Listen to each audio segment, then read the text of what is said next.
प्यारे बच्चों, आज के इस वीडियो में हम आपको ऊर्जा के स्रोत के संबंध में जानकारी देंगे। ऊर्जा के स्रोत।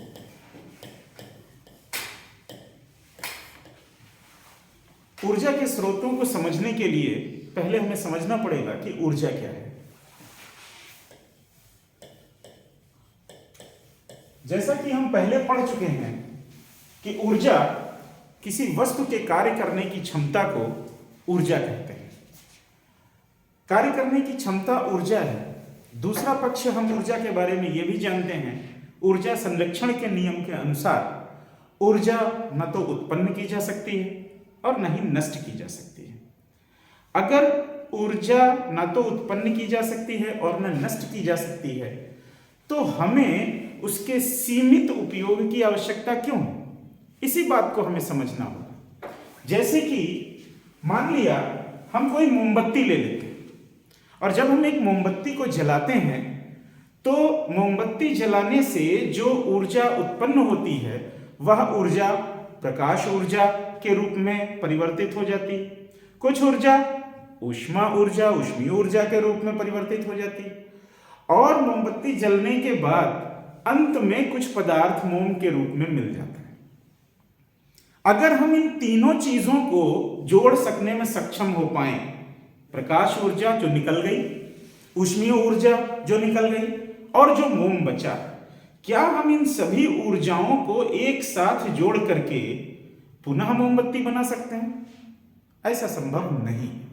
यही कारण है कि हमारी ऊर्जा का जब हम उपयोग करते हैं तो उसका बहुत सा भाग इस प्रकार से खर्च हो जाता है कि वो बिना दोबारा प्रयोग नहीं किया जा सकता। तो इसका अर्थ यह है कि हम ऊर्जा को दो तरीके से कह सकते हैं, एक प्रयोज्य ऊर्जा और एक अप्रयोज्य ऊर्जा। एक प्रयोज्य ऊर्जा और दूसरा अप्रयोज्य ऊर्जा। मोमबत्ती जलाते समय जो प्रकाश ऊर्जा और जो ऊष्मा ऊर्जा के रूप में खर्च हो गई वो कैसी ऊर्जा थी? वो अप्रयोज्य ऊर्जा थी। तो इस प्रकार से जिसका हमने प्रयोग कर लिया, प्रयोग में हमारे आ गई, वो तो जितनी हमको रोशनी चाहिए थी वो मिल गई, लेकिन हम उसे वापस ऊर्जा के रूप में परिवर्तित नहीं कर सकते। यही कारण है कि हमें ऊर्जा के स्रोतों को सोच समझकर सावधानी पूर्वक खर्चना है। अन्यथा की स्थिति में धीरे धीरे हमारे पास ऊर्जा के भंडार कम हो जाएंगे और फिर मनुष्य के लिए बड़ी मुश्किलें पैदा होंगी। आइए देखते हैं ऊर्जा के कौन कौन से ऐसे स्रोत हैं जिनको हम प्रारंभ से लेकर अब तक इस्तेमाल करते चले आए। अगर हम इस रूप में देखें तो ऊर्जा को दो प्रकार से बांटा जा सकता है।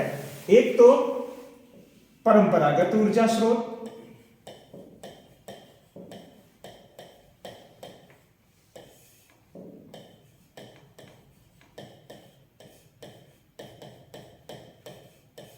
और दूसरे गैर परंपरागत ऊर्जा स्रोत।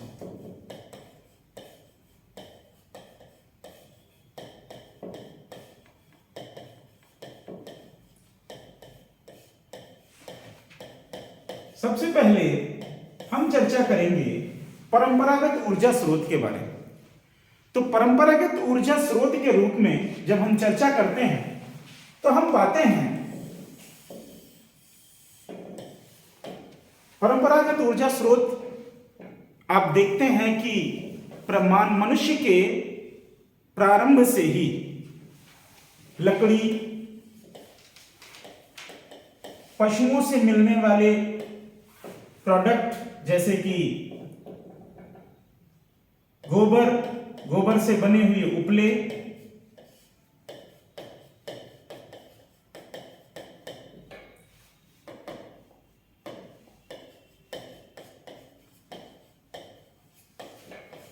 तथा वनों से प्राप्त गिरी हुई या बीन कर लाई गई लकड़ी। तो कहने का मतलब यह है कि लकड़ी और गोबर से बने उपले हम मानव जीवन के प्रारंभ से ही प्रयोग में लाते रहे हैं। लेकिन इसके साथ में एक सबसे बड़ी समस्या क्या आती रही कि जब भी इनको जलाया जाता है तो इनसे धुआं उत्पन्न होता है, और ये धुआं मनुष्य के स्वास्थ्य के लिए भी हानिकारक है। इसके साथ ही यह वातावरण के लिए भी हानिकारक है। तो क्या तकनीकों का प्रयोग करके हम इस धुएं को कुछ बेहतर बना सकते हैं? जवाब मिलता है हाँ। अगर हम इसका प्रयोग करके बायोगैस बना लें, जो कि बाद में बनाई भी गई और कई स्थानों पर आज भी इसका उपयोग किया जाता है। बायोगैस के रूप में जब हम इस प्रकार के अपशिष्ट का प्रयोग करते हैं तो वह बेहतर ईंधन के रूप में हमारे पास एक विकल्प उपलब्ध करा देता है।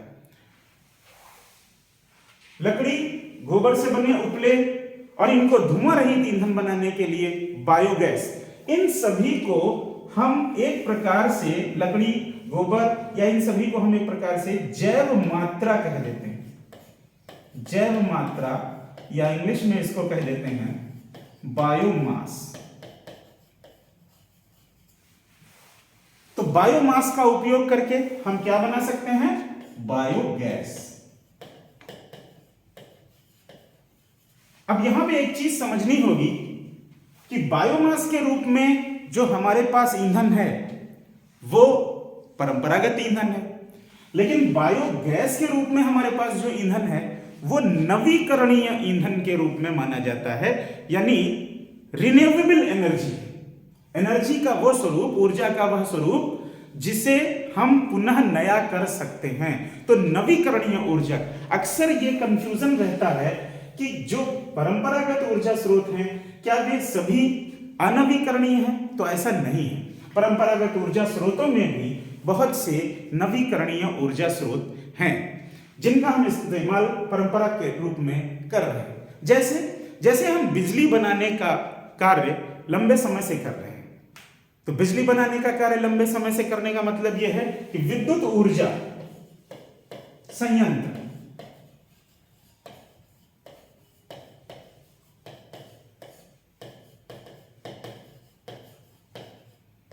जब हम विद्युत ऊर्जा संयंत्र की बात करते हैं तो विद्युत ऊर्जा संयंत्र में तापीय विद्युत भी है और जल विद्युत भी है।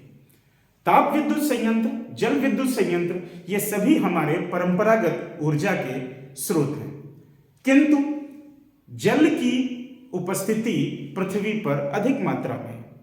तो जल का प्रयोग करके जब हम बिजली बनाते हैं तो जल विद्युत संयंत्र ये हमारे नवीकरणीय ऊर्जा के स्रोत हो जाते हैं।